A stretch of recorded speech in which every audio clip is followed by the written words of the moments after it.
এরিয়াতে বেশ কয়েকটা ঝুঁকিপূর্ণ স্পট আছে। আমরা এটা শীতকালীন মৌসুমে সংশ্লিষ্ট ডিপার্টমেন্টে অবগত করেছি, নজরে এনে এনেছি।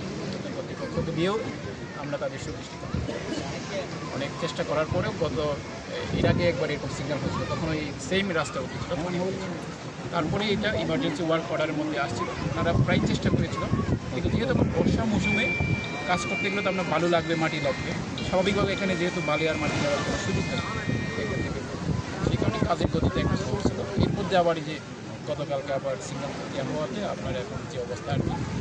তো আমি আবার একটু আগে কথা বলেছি, আমাদেরকে যেভাবে হোক এটা রিপেয়ার করতে হবে আপনাকে, কারণ আমাদের এখানে অনেক বেশি জমি থেকে শুরু করে মানুষের ফসল বাড়ি থেকে অনেক লাগবে, মানুষজন কষ্ট পাচ্ছে। এখন আর একটা চ্যালেঞ্জ হয়ে গেছে আমাদের এই রাস্তাটা রক্ষা করা। ইতিমধ্যে বেশ কয়েক জায়গায় কিন্তু রাস্তা কিন্তু গর্ত হয়ে গেছে। এটা যেহেতু রোড সাইড রাস্তা, আমি সড়কে যে আছে মোদের সাথে কথা বলবো, স্বাভাবিকভাবে এখন কি বলে আপনার যে আমরা স্থানীয় পর্যায়ে আমরা যে ইউনিয়ন পরিষদ যারা জনপ্রতিনিধি আছে তাদেরকে বলছি স্বাভাবিক অন্তত একটু রিপেয়ার মেনটেন্সটা এখন টিকে থাকতে হবে, এই হলো বিষয়।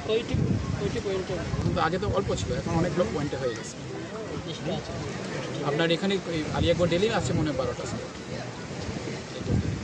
আমার কাছে যতটুকু এই পর্যন্ত তথ্য আছে, এই 3টা ইউনিয়ন উত্তর দুরুং, কোয়ের বিল আর আলিয়াগড় ডিল প্রায় 195 বাড়ি এর মধ্যে পানি ঢুকেছে। অমাবস্যার জোয়ারে পানি বৃদ্ধি পেয়ে আমার বিশেষ করে আলিয়াগড়ের বিভিন্ন জায়গায় উপর দিয়ে পানি ঢুকতেছে। বিশেষ এই জায়গাটা হচ্ছে বায়ু বিদ্যুৎ স্পট। তাবালচর উপদিকে হায়দরপাড়া চিড়িয়াপাড়া থেকে পানি ঢুকে আলিয়াগড়ের অনেক জায়গা প্লাবিত হয়েছে এবং কুতুবদিয়ার বিভিন্ন জায়গা দিয়ে পানি ঢুকতেছে। আমরা সরকারকে বারবার জানিয়েছি এই ভাঙ্গা বেরিবাঁধগুলো যাতে মেরামত করে অতি সত্বর, ভাঙ্গা বেরিবাঁধগুলো মেরামত করে অতি সত্বর এই কুতুবদিয়াকে রক্ষা করার জন্য এবং কুতুবদিয়ার মানুষের ঘরবাড়ি রক্ষা করার জন্য এবং আমাদের জানমালের ক্ষেত খামার যে নষ্ট হয়ে গেছে এগুলো রক্ষা করার জন্য। এই পানি ঢুকে কুতুবদিয়ার অনেক বাড়ি নষ্ট হয়ে গেছে, ক্ষেত খামার নষ্ট হয়ে গেছে। আমরা মানবত জীবনযাপনের দিকে যাচ্ছি।